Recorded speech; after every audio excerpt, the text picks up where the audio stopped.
اچھا تو یہ مسئلہ جو ہے یہ غلط مشہور ہے کہ انشاءاللہ گزشتہ کلام کو باطل کرتا ہے، یہ بات غلط ہے، یہ بات کسی کو کل آپ نے کہا تھا میں آؤں گا تو یہ کہتے ہیں ہم نے کتابوں میں پڑھا ہے، نور الانوار میں، حسامی میں، توضیح تلوی میں، ہاں اصول شاشی میں کہ انشاءاللہ گزشتہ کلام کو باطل کرتا ہے، جھوٹ ہے۔ انشاء اللہ انشاءات کو باطل کرتا ہے، بولو سارے بولو، کس کو باطل کرتا ہے؟ انشاءات کو باطل کرتا ہے، اور انشاءات جو ہے نا وہ چار ہیں، کتنے ہیں؟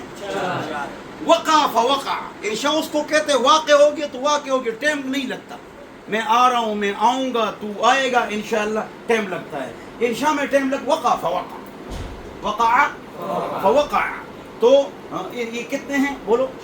چار ہیں۔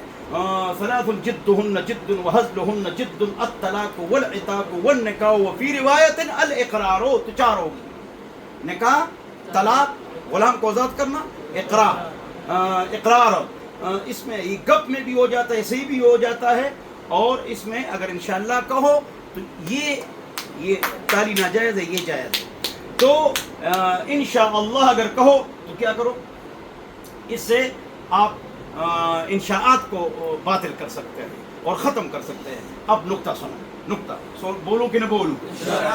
نقطہ یہ ہے، توجہ سے سنو، غور سے سنو، بہت اچھا نقطہ بتا رہا ہوں، یہ نقطہ اس کے لیے میں نے پورا درس شروع کیا ہے، لیکن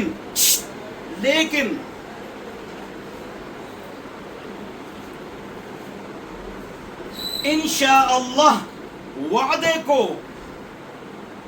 کو اور خبر کو، وعدے کو اور خبر کو پکا کرتا ہے، باطل نہیں کرتا۔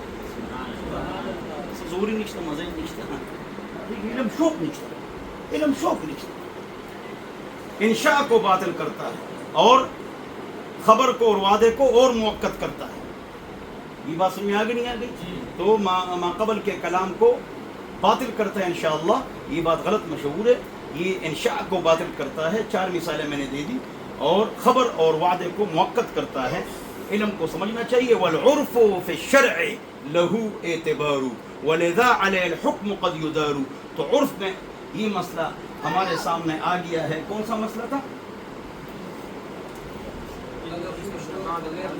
ہاں، اب ایک آدمی کہتا ہے تجھے طلاق، انشاءاللہ اس نے کہا یا نہیں کہا، چھوڑو، جی آپ نے 3 طلاقیں دیے، جی میں نے انشاءاللہ کہا تھا، تو قضاءً اس کی بات نہیں مانی جائے گی، دیانتاً اس کی بات مانی جائے گی۔ مفتی دیانت پر فتویٰ دیتا ہے، قاضی نہیں دیتا، قاضی تفتیش کرتا ہے، مفتی دیانت پر فتویٰ دیتا ہے، مفتی فیما بینہ و بین اللہ پر فتویٰ دیتا ہے، اور قاضی قانون اور قضا پر فتویٰ لکھتا ہے، فیصلہ کرتا ہے اور تحقیق کرتا ہے، تفتیش کرتا ہے۔ اس کے پاس جیل اور تھانہ ہے، اور مفتی کے پاس جیل اور تھانہ اور سزا نہیں ہے، لہذا جو اس کا سوال ہوتا ہے، اس سے سوال پوچھا جاتا ہے، وہ اس کے جواب دیتا ہے، اور وہ کہتے ہیں بصورت مسئولہ، اگر سوال یہی ہے تو جواب یہی ہے، وہ یہی کام کرتے ہیں۔ تفتیش قاضی پر واجب ہے، جج پر واجب ہے، اور مفتی پر واجب نہیں ہے۔